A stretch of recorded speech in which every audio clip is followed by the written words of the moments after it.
Oniatura's poses in her destroyed home, while taking a break from cleaning, 3 weeks after Hurricane Maria hit the island. Mario Tamagotchi images. It's been just over 3 weeks since Puerto Rico was devastated by Hurricane Maria. More than 80% of the island is still without power, which in itself is a life-threatening situation.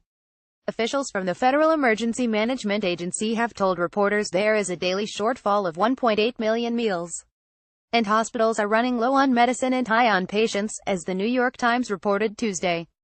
And yet Thursday morning, President Donald Trump threatened to withdraw federal support from the island. We cannot keep FEMA, the military, the first responders, who have been amazing under the most difficult circumstances, and PR forever. Donald J. Trump at Real Donald Trump. October 12, 2017. Trump also blamed the crisis on Puerto Ricans and their stagnating infrastructure, echoing earlier tweets from September 30, when he said that Puerto Rican leaders want everything done for them.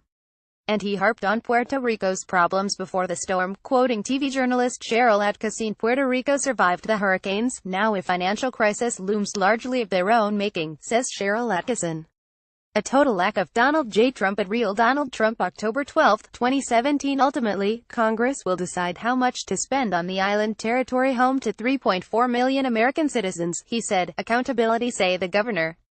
Electric and all infrastructure was disaster before hurricanes. Congress to decide how much to spend. Donald J. Trump at Real Donald Trump. October 12, 2017. It's true that no recovery effort can last forever. But given the scale of the disaster in Puerto Rico, the military and FEMA support of Puerto Rico should continue long past 3 weeks. It took most of a year to clean up the wreckage of the Twin Towers after 9/11. And consider how the U.S. military has been in Afghanistan for more than 15 years. The federal government clearly knows how to facilitate a long-term effort in difficult conditions. Reports from the ground make it clear Puerto Rico is far from recovered. The Environmental Protection Agency said Wednesday in a press release that some Puerto Ricans have been trying to get drinking water from contaminated Superfund sites on the island. 10 people have contracted leptospirosis, a disease spread in drinking water contaminated by animal excrement. And there's compelling evidence to believe the death toll on the island is much higher than official reports, and is still climbing. And yet Trump still thinks the response has been fantastic. Here's what he tweeted Sunday. Read more on the dire situation in Puerto Rico. Everything that's been reported about deaths in Puerto Rico is at odds with the official count. Fox Eliza Barkley and Alexia Fernandez Campbell scoured news reports from the island for reporting on the death toll.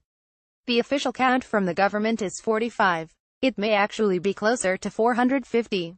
Why power outages are so deadly.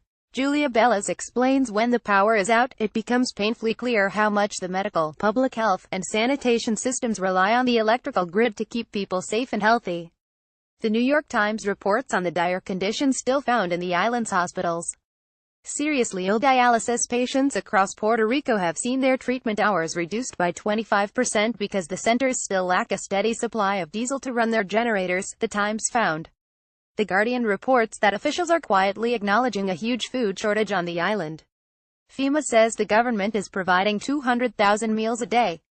But there are millions of people on the island.